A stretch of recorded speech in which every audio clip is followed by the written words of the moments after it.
Welcome to this week's edition of the Weekly Travel Alert. Hey, if it's been a while, we'd ask you to do the like, subscribe, all the fun stuff, so you can make sure you get this update every week. Hey, Paul, big news this week. We have a new sponsor, Snickers. Snickers? It's not that they're paying us money. It's just I had one before the show. Okay, that gives me that energy. There you go. Bring the energy. So that's what hashtag says. Hey, we're having fun talking about travel. This is the Weekly Traveler. Every Tuesday at 10:30, we send out 100,000 emails to people around the world. We've been doing that now for 30 plus years. How many years we've been in business? 39. ExecutiveTravel.com. Every year gets better, doesn't it? It's every year's an adventure, for sure. Hey, I got to share with the group here. We got started 39 years ago, and most people won't believe it.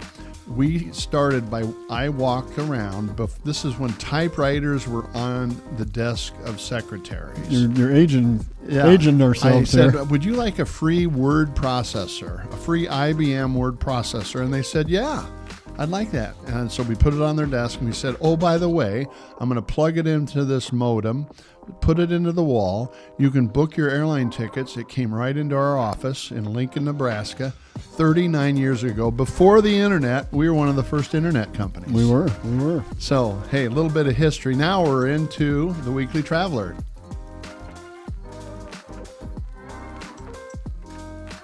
This is kind of a cool one. You know, with all the stuff going on about the flights that have had problems, we've had some unfortunate fatalities. I thought it'd be time to put everything in perspective, Paul. And so I said, I did some research. Or did ChatGPT do some research? Hey, I love ChatGPT, man. It's beating my Google now. There we go. It's going beyond Google. Okay, you're more likely to be struck by lightning than have a fatal accident when flying. I did the numbers. Get this. Odds of a fatal accident when flying are 1 in 11 million. Okay. 1 in 11.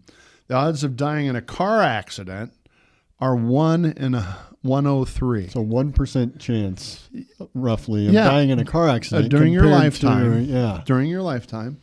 The odds of being struck by lightning in a given year are 1 in 1.2 million. So basically, you're 10 times more likely to get struck by lightning than to have something go wrong in an airplane. I mean, that puts things in perspective. Hey, I added some more here. Odds of winning $1 million lottery, basically the same as the same as dying when you fly, 1 in 12 million. Odds of becoming U.S. president. About the same odds, okay? I don't know why you would want that one either. Odds of being attacked by a shark, the same odds, okay? And odds of being injured by a bear, 1 in 2 million. So, ladies and gentlemen, the safest thing on your trip is your flight. Yep. I mean, your drive to the airport, you've got one out of 100 chance that you'll die with a fatality driving in your lifetime. So, please put everything in perspective. Safety is of highest concern to all the airlines. They know that they can't afford to scare people or they won't be flying. Yeah, well, I mean, I think that's the reality is that is the number one priority. Right. It's all the decisions that they make when you're getting delayed, all those types of things tend to come to some sort of safety reason. So just have to accept it and be patient. And I think that's one of the keys with all this is a lot of times it's there's anxiety that comes with travel. You're getting on airplanes, you're doing all the things that are maybe outside of the norm. So just take a deep breath, relax, and enjoy what you can. Well, and my favorite airline, United, has this motto, while service is our passion, safety is our number one priority. And I'm thinking, if service is your passion, I've never seen it. They put a lot of their effort towards their safety piece. Okay. I dig the safety side, but I haven't found the service side. All right. The second item on our Weekly Traveler reads, proposed travel ban on 43 countries should not create too much problems for the big four airlines. Even though I misspelled the heading on proposed, this is a good subject matter. The Trump administration is saying, hey, we're going to prevent some of these bad countries from flying to our country. Most of them are coming on third and fourth tier airlines. So it's probably not going to affect many of the domestic American, Delta, United, Southwest, that except for once they get here. So I don't sense that's going to have much of an economic impact. No, and really here in the Midwest, it's going to have very little impact in general, just because of the countries that they are putting it into. We don't have a whole lot of business that would be coming this direction. Now, the third item on this week's Weekly Traveler really is an eye-opener. We do some calculation. There's some friends of ours with Cornerstone that does a lot of data with travelers.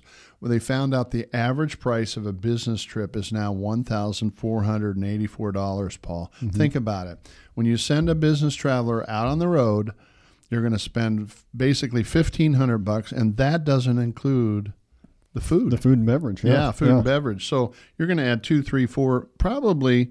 You should figure you're going to spend $2,000. $2,000 by the time it's said and done for a simple 3-night business trip. Yeah, actually, that's a 2-night business trip. Okay. And so, ladies and gentlemen, if you're thinking of sending a business traveler on the road, you better say, what's my return on my investment? Because I'm going to spend $2,000. Am I going to get $2,000 worth of value of that? Now, what we're seeing is in the sales environment, probably yes. Mm-hmm. Servicing, I know a lot of people are doing servicing a lot online, mm-hmm. and they're trying to consolidate some of those trips. Yep.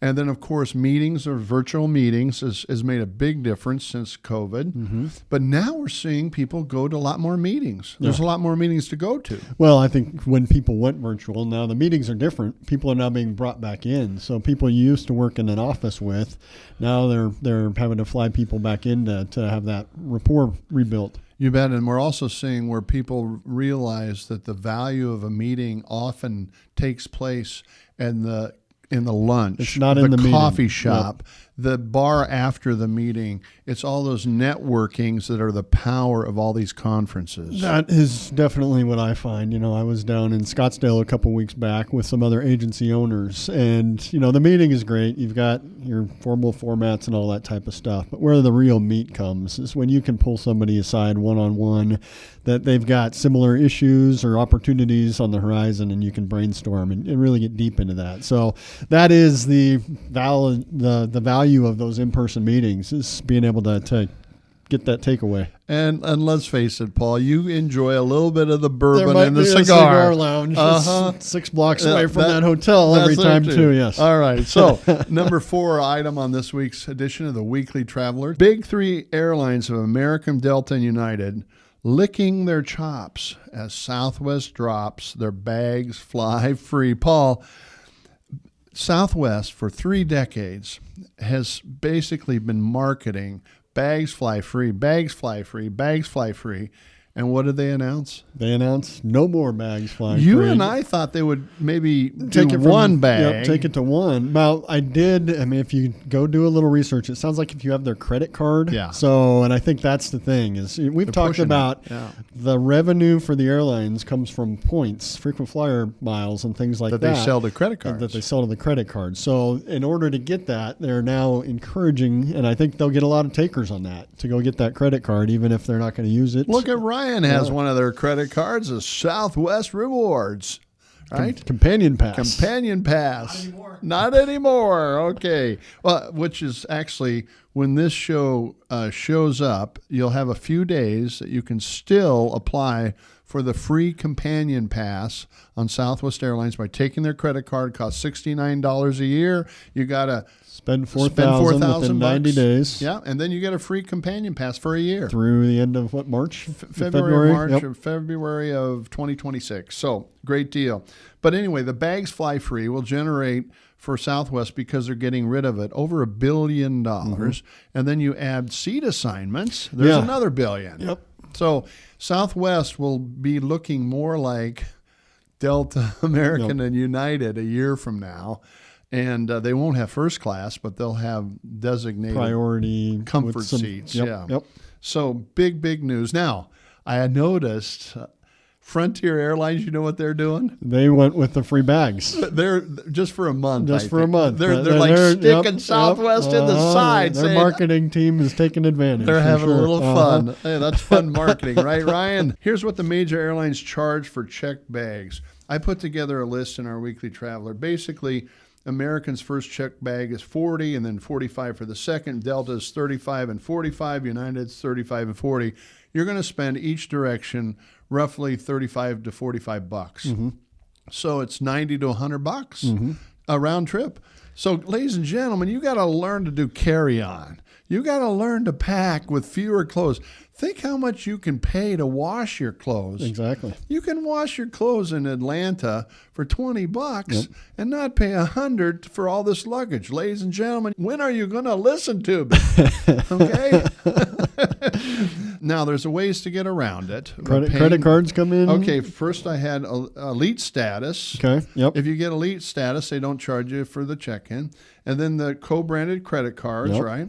If you go business or first class, they usually don't charge you for that.